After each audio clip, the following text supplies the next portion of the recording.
আসসালামু আলাইকুম প্রিয় দর্শক।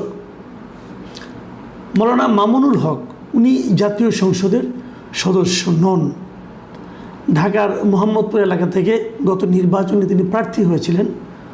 হাড্ডাহাড্ডি লড়াইয়ের পর খুবই অল্প ভোটের ব্যবধানে উনি হেরে গেছেন।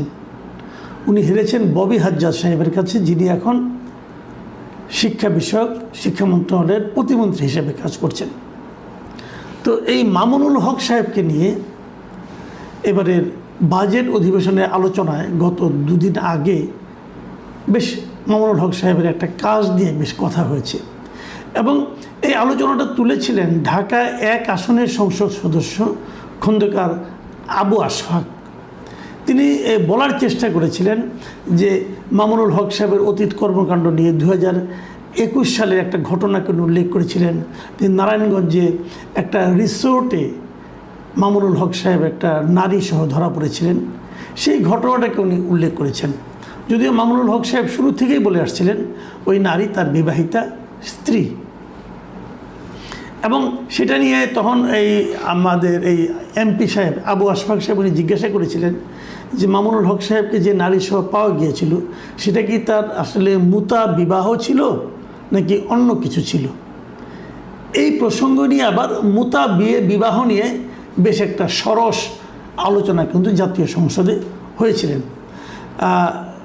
সংসদের যেটা রীতি, সংসদের প্রত্যেকটা সংসদ সদস্য কিন্তু যখন কথা বলেন তারা কিন্তু স্পিকারকে লক্ষ্য করে বলেন। যেহেতু উনি স্পিকারকে লক্ষ্য করে বলেছিলেন, অতএব স্পিকার বলেছিলেন যে এটা আমাকে কাছে আপনারা জানতে চাইছেন, আপনি কেন জানতে চাইছেন, আপনি কি আমাকে এই বিষয়ে বিশেষজ্ঞ মনে করেন। তারপরে তিনি মুতা বিবাহ সম্পর্কে উনি যতটুকু জানেন সেটা সম্বন্ধে একটা ধারণা দিয়েছেন যে এটা একটা চুক্তিবদ্ধ বিয়ে হয়, সাময়িক সময়ের জন্য যদি কখনো কেউ প্রবাসে যায়, সফরে যায়, তখন অল্প সময়ের জন্য একটা চুক্তিবদ্ধ একটা বিয়ে করতে পারেন। তো এগুলো উনি বলেছেন। এটা বলার পর বিরোধী দলীয় উপনেতা আবদুল্লাহ মোহাম্মদ তাহের, সৈয়দ আবদুল্লাহ মোহাম্মদ তাহের, তিনি দাঁড়িয়ে প্রতিবাদ করেন এবং তিনি বলেন যে মামুনুল হক সাহেবের ব্যাপারটা নিয়ে আসলে মীমাংসা হয়ে গেছে। ওনার এটা বৈধ বিবাহ ছিল এবং এটা মোটেই মুতা বিবাহ ছিল না, এটুকু বলেছেন। পরবর্তী সময়ে পয়েন্ট অফ অর্ডারে দাঁড়িয়ে জামাতে ইসলামের আরেকজন সংসদ সদস্য মুজিবুর রহমান, তিনি মুতা বিবাহ কাকে বলে না বলে তার একটা ব্যাখ্যা দেন এবং ব্যাখ্যা দিয়ে বলেন ইসলামের একদম প্রাথমিক যুগে মুতা বিবাহ করা যেত, কিন্তু পরবর্তী সময়ে তা চিরতরে হারাম এবং নিষিদ্ধ করা হয়েছে।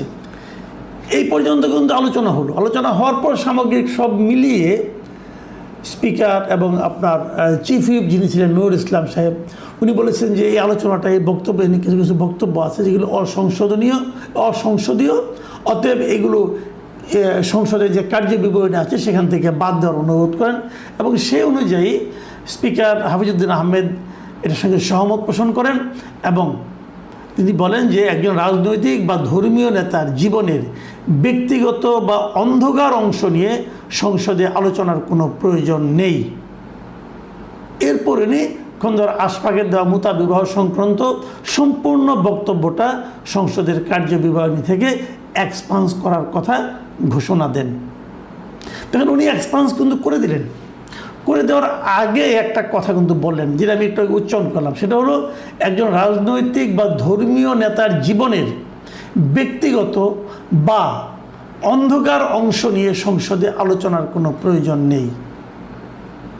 এই যে কথাটা, এই যে বাক্যটা উনি বললেন, এই বাক্যটার মাধ্যমে কিন্তু উনি আসলে বিতর্কটাকে জিয়েই রাখলেন এবং এই ঘটনাটাকে উনি মৌলানা মামুনুল হক সাহেবের জীবনের অন্ধকার অংশ হিসেবে কিন্তু অভিহিত করলেন।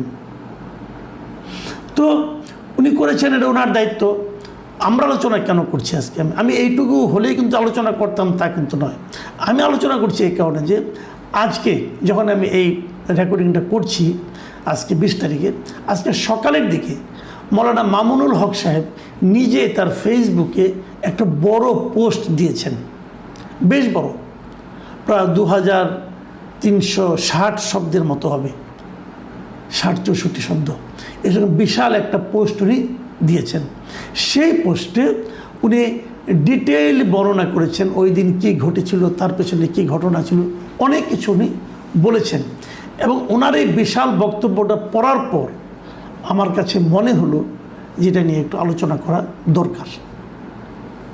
আমার কাছে কেন মনে হলো, এটা আলোচনা শেষ দিকে যেয়ে হয়তো আপনারা বুঝতে পারবেন। উনি যেভাবে শুরু করেছেন, ওনারা একটা শিরোনাম দিয়েছেন 501 ফ্যাসিবাদী হাসিনার ব্যর্থ প্রজেক্ট। আমি এটা দেখে আসলে পড়তে বসেছিলাম যে 501 কেন বললেন উনি। আমি 501 ঘটনা একটু বলে নিই। উনি ওখানে ওই যে রিসোর্টে উনি গিয়েছিলেন, নারায়ণগঞ্জের রয়্যাল রিসোর্ট, সেই রিসোর্টের 501 নম্বর কক্ষে কিন্তু উনি ওনার ওই স্ত্রীকে নিয়ে অথবা ওই নারীকে নিয়ে অবস্থান করছিলেন। মানে ওই রুম নাম্বার হিসাবে উনি এটাকে 501 ফ্যাসিবাদী হাসিনার ব্যর্থ প্রজেক্ট। আমি এই প্রসঙ্গে শেষ দিকে আসবো। আমি এর আগে ওনার লেখাটা সম্বন্ধে একটু ধারণা দিয়ে নিই। উনি এই ঘটনাটা ডিটেল বর্ণনা করেছেন যে 2021 সালের 3 এপ্রিলে উনি কীভাবে ওখানে গিয়েছিলেন। তিনি বলেছেন যে সেদিন আমি আমার স্ত্রী জান্নাতারা ঝর্ণাকে নিয়ে নারায়ণগঞ্জের রয়্যাল রিসোর্টের 501 নম্বর কক্ষে অবস্থান করছিলাম। সেখানে পুলিশের নেতৃত্বে স্থানীয় আওয়ামী সন্ত্রাসী, সাংবাদিক লীগ ও ঘাদানিকের প্রায় 100 খানেক সদস্য উপস্থিত হয়। ঘাদানিক জিনিসটা কি দেখুন, ওনার এই আত্মপক্ষ সমর্থনের মধ্যে কিন্তু এক ধরনের পলিটিক্স আছে আমি মনে করি। ঘাদানিকের প্রসঙ্গটা কেন আসলো? ঘাদানিক জিনিসটা কি আপনারা অনেকে জানেনও না। ঘাদানিকটা কি? কারণটা আমি বলি, ঘাদানিকটা অনেক আগের ঘটনা। সেই 90-এর দশকে ঢাকা শহরে একটা আন্দোলন হয়েছিল রাজাকার জামাত বিরোধী। সেখানে এই একটা সংগঠন ছিল, সংগঠনের নাম হলো ঘাতক দালাল নির্মূল কমিটি। সেটার প্রধান ছিলেন শাহরিয়ার কবির, জাহানার ইমাম টোমেরা, সবাই ছিলেন। সেই ঘাতক দালাল নির্মূল কমিটির সংক্ষেপ হলো ঘাদানিক। তো মামুনুল হক সাহেব সেই ঘাদানিক শব্দটা ওখান থেকে উল্লেখ করেছেন। মানে তারা স্বাধীনতা বিরোধী যে চক্র ছিল তাদের ব্যাপারে ওই ঘাদানিক ছিল, মানে ঘাতক দালাল নির্মূল কমিটি, তারা খুব সক্রিয় ছিল। যাই হোক, উনি সেটাকে বললেন এবং তারপরে তিনি বললেন যে পুলিশদেরকে দেখে উনি ওনার স্ত্রীকে ওয়াশরুমের মধ্যে লুকিয়ে ফেলেন এবং তারপরে লেডি পুলিশ আসে, এসে তাকে টেনে হিঁচড়ে বের করে নিয়ে আসে এবং তারা উপর্যুপরি তাকে জিজ্ঞাসা করে আপনার সঙ্গে এই মহিলার সম্পর্ক কী, অ্যাটসেট্রা অ্যাটসেট্রা। উনি বলার চেষ্টা করেন যে উনি আমার বিবাহিতা স্ত্রী। এবং প্রশ্ন হলো যে এই বিবাহিত স্ত্রী যদি হয় তাহলে ওখানে আপনারা যখন ঢুকছেন, ঢুকার সময় আপনারা কীভাবে ঢুকছেন? ওই রিসোর্টে তো ওখানে একটা লেখার নাম লিস্ট করতে হয় যে আপনি কীভাবে ওখানে ঢুকলেন। কিন্তু ওখানে কিন্তু ওই রিসোর্টে ওই জান্নাতারা ঝর্ণা নামটা লেখা ছিল না। ওখানে লেখা ছিল ওনার যে বৈধ স্ত্রী, এর আগের থেকে যে স্ত্রী ছিল আমিনা তাইয়েবা, তার নাম লেখা ছিল। এবং এই কথাটাও কিন্তু এই মামুনুল হক সাহেব উল্লেখ করেছেন। তিনি বলেছেন, ওরা লেখাতে পড়ে শোনায় যে আমার আইডি কার্ডের বিস্তারিত পরিচয়ে স্ত্রীর নাম আছে আমিনা তাইয়েবা, আর জান্নাতারার আইডি কার্ডে তার নাম হলো শাহিদা ইসলাম এবং স্বামী হিসেবে শহীদুল ইসলামের নাম লেখা আছে, যা তখনও পরিবর্তন করেনি। তাই আমরা দুজনে কথা বলেই স্ত্রীর ঘরে আমার প্রথমার নাম লিখেছিলাম। তার মানে ওই জান্নাতারাকে নিয়ে ওইখানে ঢুকলেও ওই ইয়েতে রেজিস্টার যে বই আছে, যে খাতা আছে রিসোর্টের, সেখানে কিন্তু ওই মহিলার নাম উনি লিখেছেন, জান্নাতারা লেখেন নাই, লিখছেন আমিনা তাইয়েবা। মানে একটা মিথ্যা নাম, ভুল নাম, ওনার প্রথম স্ত্রীর নাম ওখানে উনি লিখেছেন। কাজটা ঠিক করেছেন। উনি ব্যাখ্যা করছেন যে যেহেতু এই মহিলা, এখন এই মহিলাটাকে তাও বলি, এই মহিলা হলো ওনারই এক সহকর্মী, সেই সহকর্মীর সাবেক স্ত্রী। তাদের সঙ্গে ডিভোর্স হয়ে যায় এবং ডিভোর্স হওয়ার পরে তারপর তার সঙ্গে যোগাযোগ হয়, যোগাযোগ হওয়ার পর উনি তাকে বিয়ে করেন। এখন এই বিয়ে করার ব্যাপারে উনি আবার একটা ব্যাখ্যা দিয়েছেন, খুব ইন্টারেস্টিং ব্যাখ্যা। এই ব্যাখ্যাটা যখন আমি বলবো তখন আমি দু একটা মন্তব্য করতে চাই। উনি বলছেন যে এই জান্নাতারা ছিল ইতিপূর্বে আমার ঘনিষ্ঠ সহকর্মী হাফেজ শহীদুল ইসলামের স্ত্রী এবং আব্দুর রহমান জামি ও ওবায়দুর রহমান তামিম নামে তাদের দুজন সন্তান রয়েছে ওই মহিলার। বনিবনা না হয় তারা উভয়ে স্বেচ্ছায় বিবাহ বিচ্ছেদ ঘটায়। একটা সময় জান্নাতারা স্বপ্রণোদিত হয়ে ফোনে আমার সঙ্গে যোগাযোগ স্থাপন করে এবং আমার সহযোগিতা কামনা করে। মানে উনি না, ওই ভদ্র মহিলাই মামুনুল হক সাহেবের সঙ্গে যোগাযোগ করে তার সঙ্গে একটা সম্পর্ক তৈরি করে। এবং তখন মামুনুল হক সাহেব কী করেছেন, আমি তাকে আমার পরিবারের কথা বলে এই মর্মে প্রস্তাব দেই যে সমতার ভিত্তিতে স্ত্রীদের যে অধিকার দেওয়ার বাধ্যবাধকতা ইসলামে রয়েছে সেটা আমি দিতে পারবো না।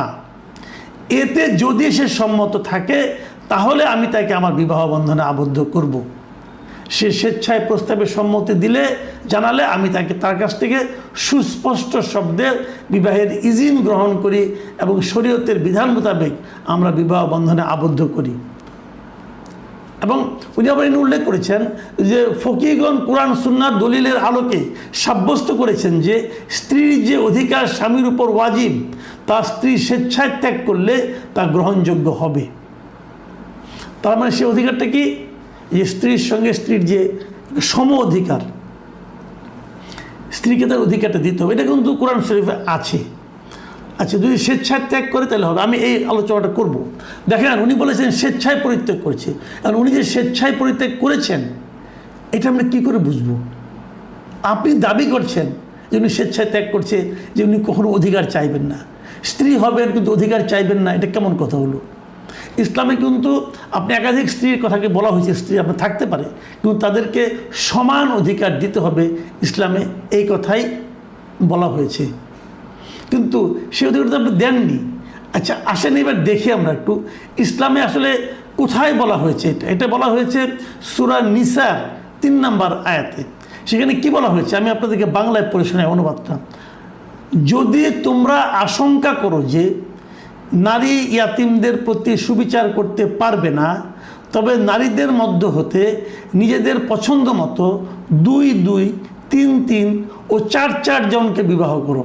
মানে 2, 3 অথবা 4 জনকে তুমি বিয়ে করতে পারো। কিন্তু তোমরা যদি আশঙ্কা করো যে তোমরা সুবিচার করতে পারবে না, তাহলে একজনকে কিংবা তোমাদের অধীনস্থ দাসীকে, এটাই হবে অবিচার না করার কাছাকাছি।